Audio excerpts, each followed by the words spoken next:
You wanted the best. You've got the best podcast. The hottest podcast in the world. The Chris Voss Show, the preeminent podcast with guests so smart you may experience serious brain bleed. The CEOs, authors, thought leaders, visionaries, and motivators. Get ready. Strap yourself in. Keep your hands, arms, and legs inside the vehicle at all times, because you're about to go on a monster education roller coaster with your brain. Now, here's your host, Chris Voss. You wanted the best. You've got the best podcast, the hottest podcast in the world. The Chris Voss Show, the preeminent podcast with guests so smart you may experience serious brain bleed. The CEOs, authors, thought leaders, visionaries, and motivators. Get ready. Strap yourself in. Keep your hands, arms, and legs inside the vehicle at all times, because you're about to go on a monster education roller coaster with your brain. Now, here's your host, Chris Voss. Hi, folks. It's Voss here from thechrisvossshow.com. Ladies and gentlemen, there are these things that makes it official. Welcome to the big show. As always, the Chris Voss Show is a family that loves you. It doesn't judge you, at least not as harshly as the rest of the world. But, you know, you're here listening to podcasts, making your life better, making things better for yourself, achieving, getting things done. And if not, just keep listening to the podcast. There's more there. There's all sorts of people, wonderful guests we have on the show that help you improve the quality of your life, help expand your mind, give you different paradigms to look at. And, of course, there's some funny idiot who runs the hosting over here. So go to goodreads.com/Chris Voss, linkedin.com/Chris Voss, Chris Voss1 on the TikTokity, and all those crazy places on the internet. The opinions expressed by guests on the podcast are solely their own and do not necessarily reflect the opinions of the host or the Chris Voss Show. Some guests of the show may be advertising on the podcast, but it is not an endorsement or review of any kind. Today's featured author comes to us from bookstolifemarketing.co.uk. With expert publishing to strategic marketing, they help authors reach their audience and maximize their book success. Today we have an interesting gentleman on the show. We're going to be talking about his ideas and concepts and maybe how we can change the world. It is a book that is out called Fiat Inflationary Circulatory System, the Solution by Ryan Riggs. And he's going to come tell us about how maybe we can build the life, politics, and economics maybe a little bit better. Maybe, I don't know, maybe we can all learn to get along. Nah, that's not going to happen. Anyway, Ryan Riggs is predominantly self-taught in a wide range of fields, including economics, law, politics, history, medicine, and quantum and theoretical physics. He holds 3 associate degrees in mathematics, science, liberal arts, and a computer information systems, followed by a Bachelor of Science in Management. Since then, he's conducted extensive personal research while working in various trades, including automotive, heavy equipment, operations, management, and construction. Welcome to the show, Ryan. How are you? Pretty good. How are you doing, Chris? I am doing excellent. It's good to have you. Welcome to the show. Give us your .coms. Where do you want people to check you out on the interwebs? I'm on LinkedIn, and my book's available on Amazon. Eventually, I'm going to start a podcast at some point called Liberty Rhino Podcast. It's on X. It's Rhino, RHYNO. A little bit different than the regular Rhino. And that's pretty much it for right now. I guess I have an email. Best way for someone to get a hold of me, FICSSYSTEM@gmail.com. And that's system.com. Was that what you had? Yeah, so it's fixsystem.com. So, fixsystem.com. I was going to say you got system.com. That's a, fixsystem at gmail.com. Yeah. So it's kind of the same thing. It's just you always get mixed up with that FICS, and then there's another S right after the Y. So there's always an S after that Y, or there's not. I don't know what I'm trying to do a joke, and there's no joke there, Chris. Yeah, that's the funny part. Ryan, give us the 30,000 overview. What's inside this book? So I came up with an idea. I thought, well, how can we make a system where we get rid of taxes? Because nobody likes taxes. What? Who likes taxes? When did that start? I guess there's some people out there just love taxes. Just give me more. I just can never be fulfilled. Especially business owners, right? They really love taxes. Oh, yeah, entrepreneurs. Yeah, yes, and the individuals love them as much, too. And, they say, okay, all your tax money is going to go to, this, that, roads, healthcare, this and that. And most of the time it goes to utter crap, really. And so I thought, what would they do if there was no taxes?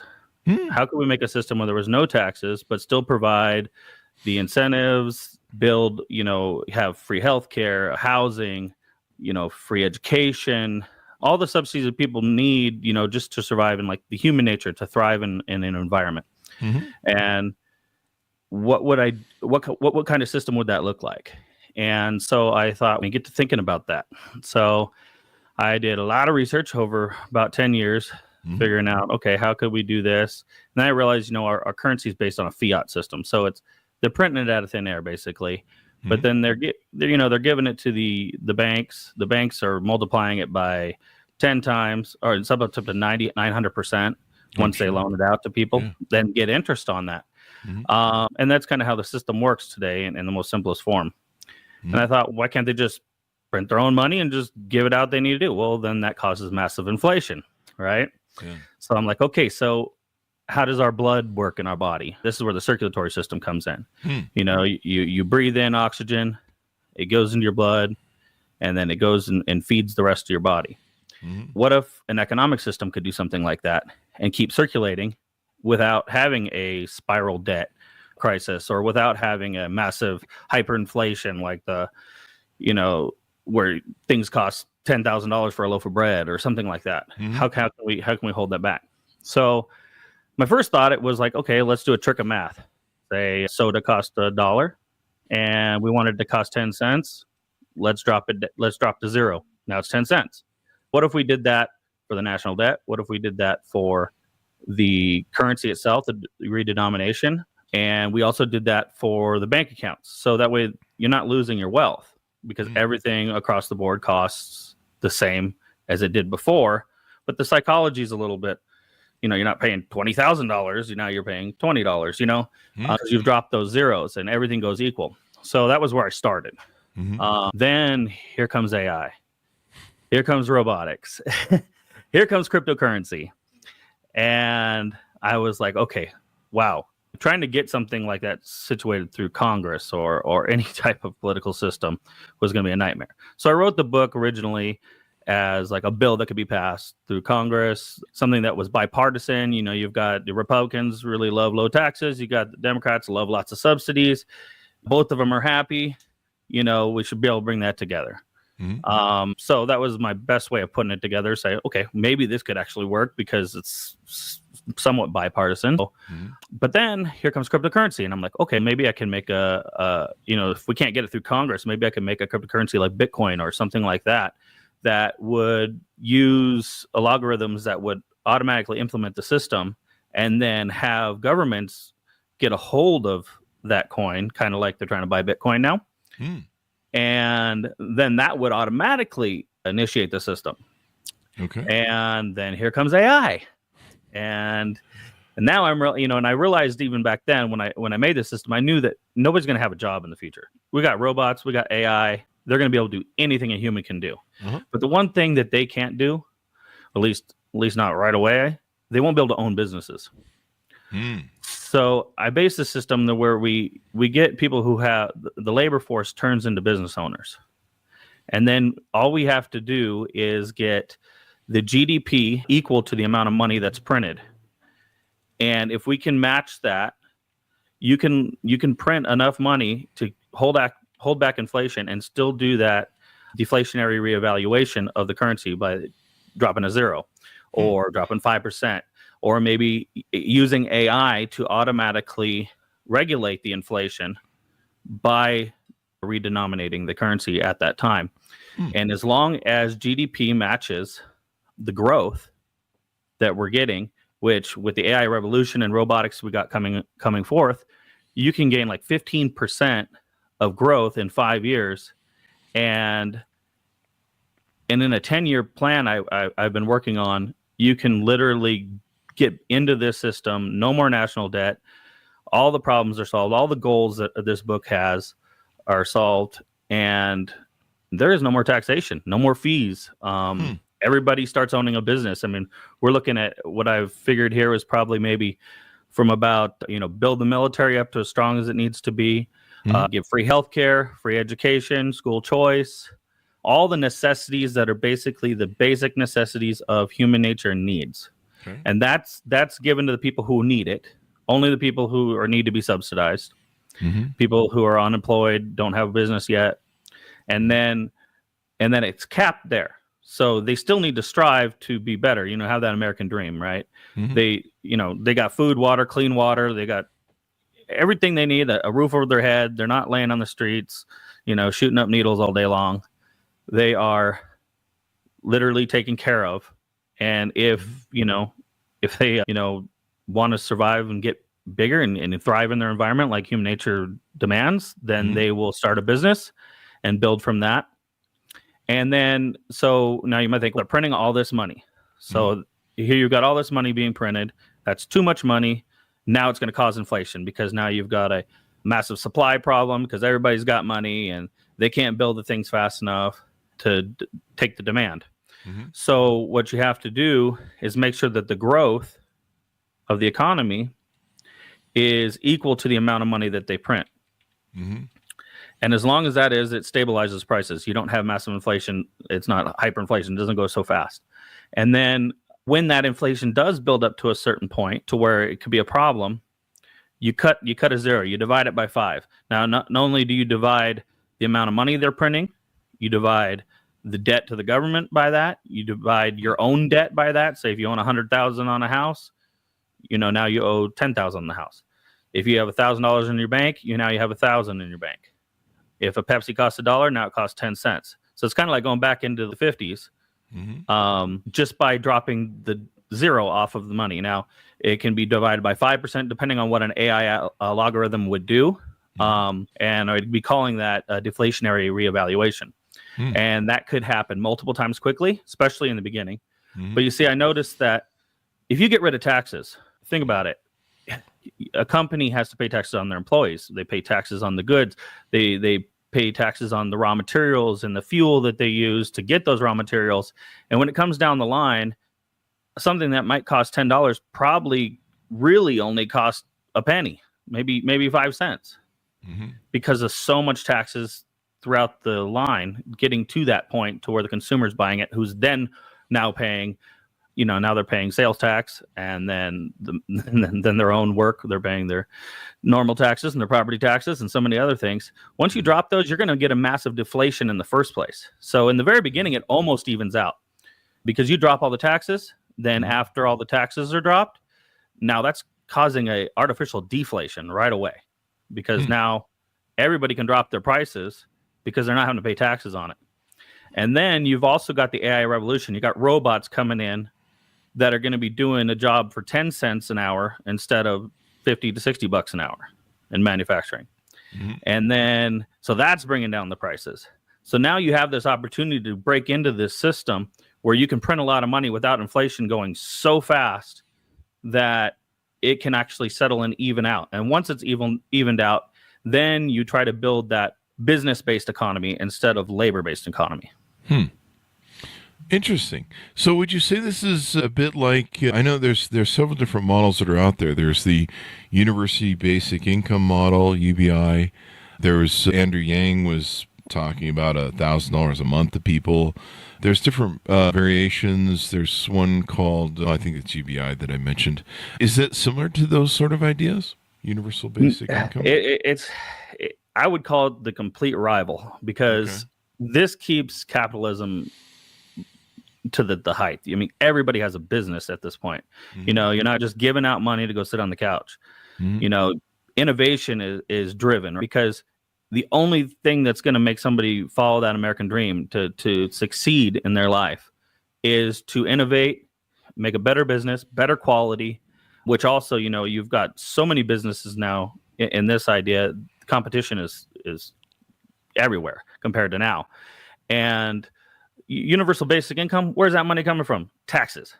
And so they're already taxing them to death as it is, which is just going to breed massive inflation. I mean, UBI is like a nightmare.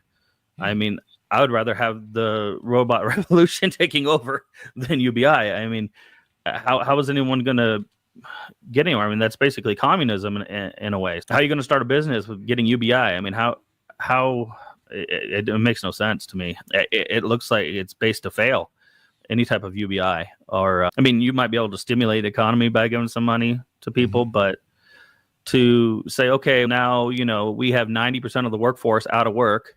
So now we're going to give everybody $1,000 a month. So it's like everyone's on Social Security. And I mean, how good are those guys doing on Social Security now? Not too. It's hard. Yeah. This is a lot more, okay, let's make sure everybody's more in a middle class sense. And then anybody who wants to become stronger than a middle class, they better start their own business. And, the government can even subsidize, instead of giving $1,000 a month, let's subsidize the AI robots to start a business, 0% loans to businesses with legit ideas. And let's get them a robot to help them work out for $1,000 instead of 10,000 or 20,000. And that's how you're going to build this business-based economy so much faster. So where does the Federal Reserve play in all of this? There's two ways you can do it. You can just get rid of them altogether and have the system itself, through AI algorithms, and or you can utilize the Federal Reserve that's already in existence to do the printing of the money, but then they just need to change some of their rules on how to basically redenominate each time. Now, the system needs to have other countries involved in it to really work. I mean, there are ways to have exchange rates by looking through what the common price of things are versus the common price of another country who has not adopted fix. However, it best works when the entire world and global economy meets the same, does the same thing. And we already kind of have a global economy, so it shouldn't be too hard to start some kind of legal pact between countries, because it's only going to benefit them too. I mean, they're going to get hurt by the revolution of the robots as well. I mean, this isn't going to be like the cotton gin. This isn't going to be like, cars taking away, bicycle riders and, things like that. It's not going to be like that. There's nothing a robot can't do in the next few years. I mean, there's nothing. And I mean, they're going to try to make laws, I'm sure. Oh, we can only have so many robots and you can only do this because you need to hire these many people.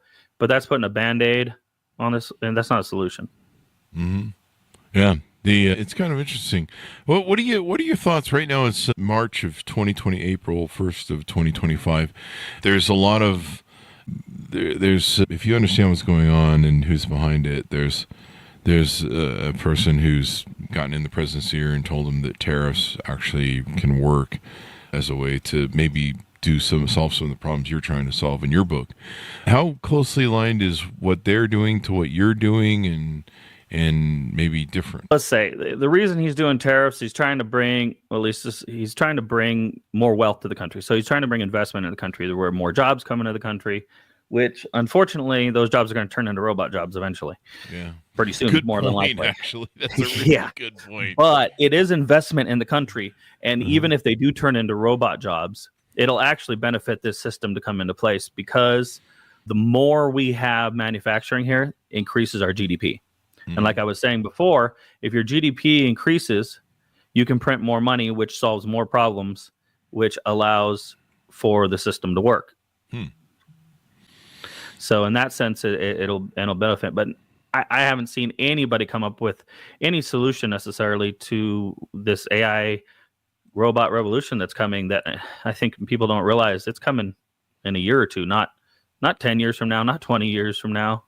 They're talking about printing out, 500 million robots by 2027, 2028? Yeah. I mean, just the AI and the amount of speed that it is tracking at, and it's adapting, we're seeing more and more its high quality ability to advance and adapt and adopt. I mean, it's just kind of crazy, the speed of it. I've been surprised by it. It caught me by surprise too. I mean, things that I was thinking about when I wrote this book, I knew that this would help in a robot revolution, but I was thinking, 30, 40 years in the future when I wrote it, maybe.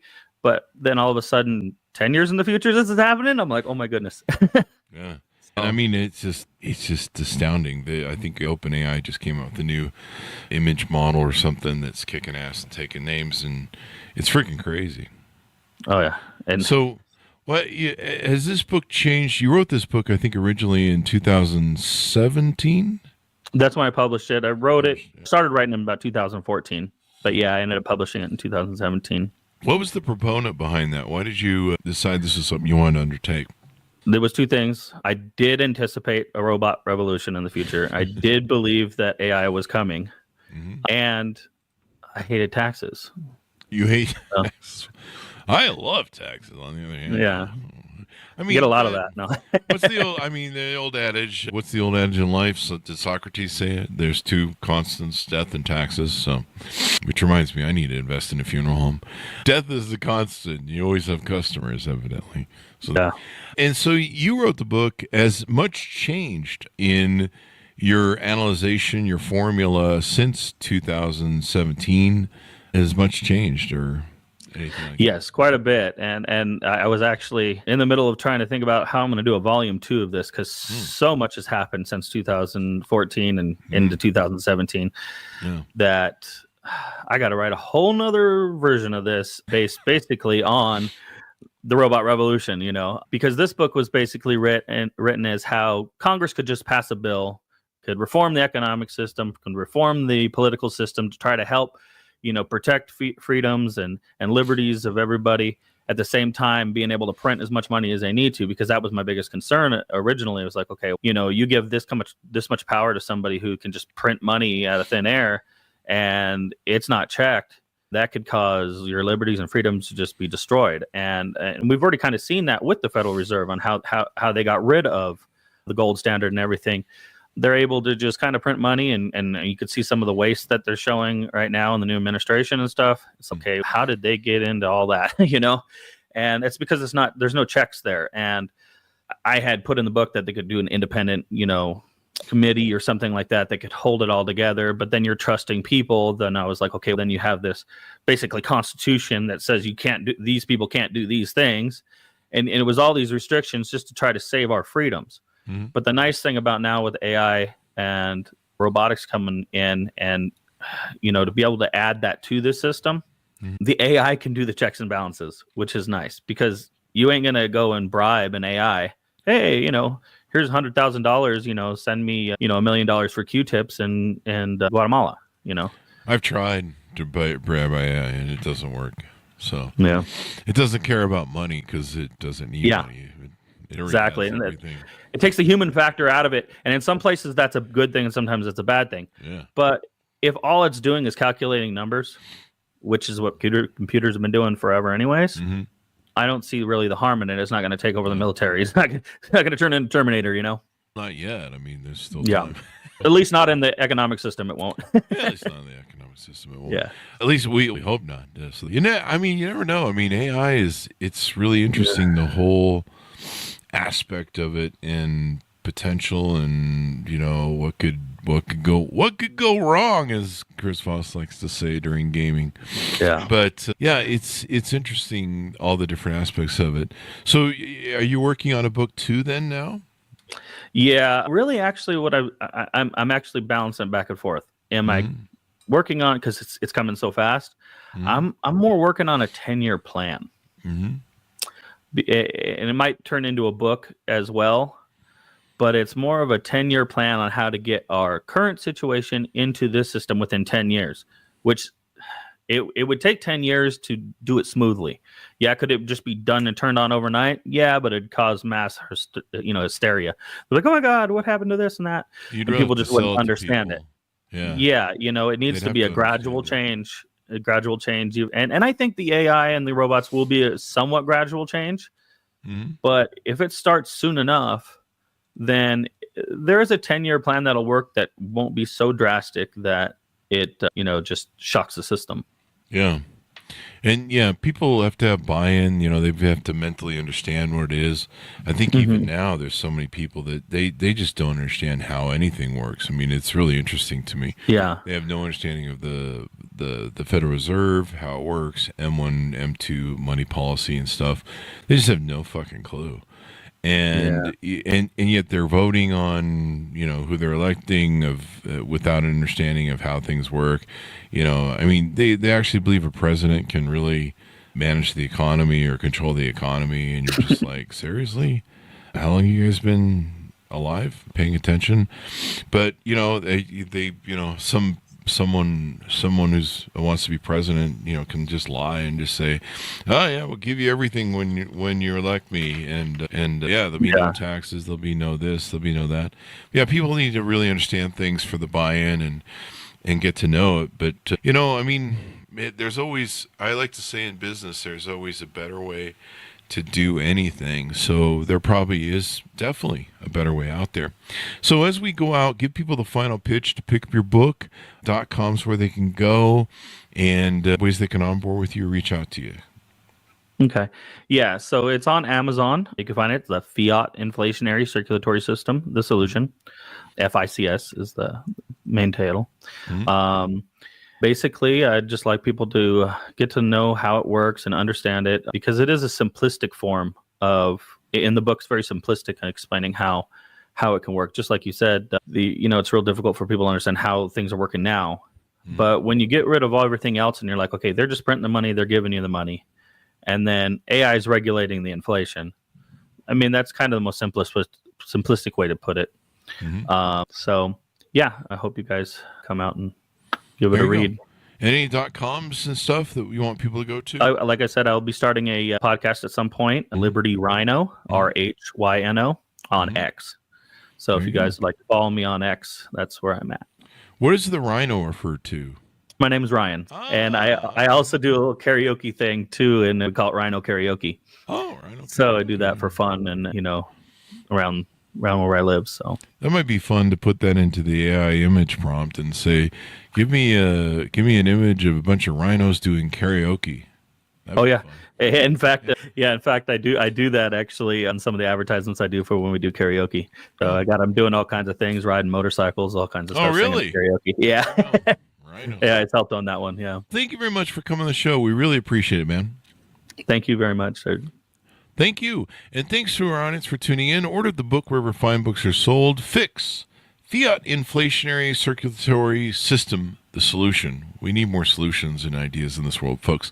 Thanks for tuning in. Go to goodreads.com/Chris Voss, LinkedIn.com/Chris Voss. Chris Voss, one on the TikTok, all those crazy places.